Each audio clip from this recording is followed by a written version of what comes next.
లోకములు అనేక మంది చేతుల్లో మన జీవితాన్ని పెడుతూ ఉన్నాం. అది మగవారైనా ఆడవారైనా. నా జీవితాన్ని కూడా మరి లోకములో వ్యసనముల చేతిలో పెట్టాను.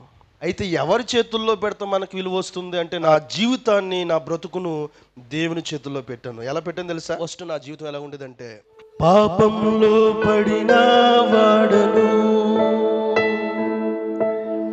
వ్యసనములతో చెడిన వాడను, నా యేసయ్యా ఈ లోకమాయలో పడి చెడిపోయానయ్యా.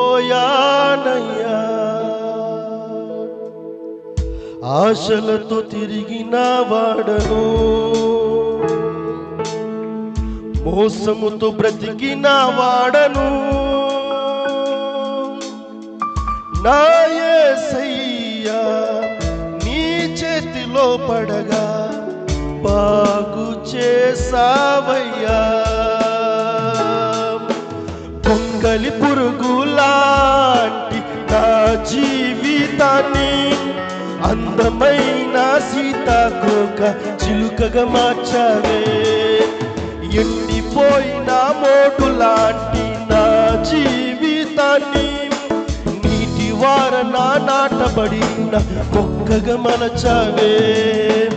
కొంగలి పురుగులాంటి నా జీవితాన్ని అందమైన సీతాకోక చిలుకగా మార్చావే.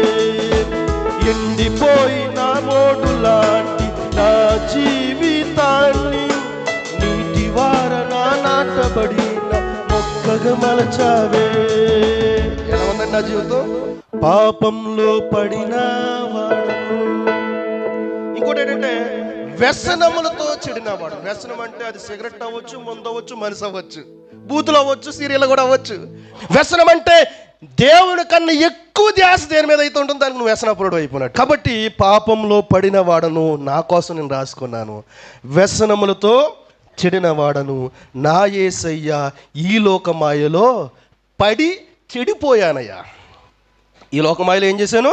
పడి చెడిపోయానన్నారు. నెక్స్ట్ చూడండి, ఆశలతో తిరిగిన వాడను, మోసంతో బ్రతికిన వాడను, నా యేసయ్యా నీ చేతుల్లో పడగా ఏం చేసావు? బాగు చేసావా. ఇక్కడ చూడండి, నాకు ఇష్టమైన పదము, గొంగలి పురుగు లాంటి నా జీవితాన్ని అందమైన సీతాకోక చిలుకగా మార్చావే. ఎండిపోయిన మోడు లాంటి నా జీవితాన్ని నీటి వారన నాటబడిన మొక్కలా మలచావే.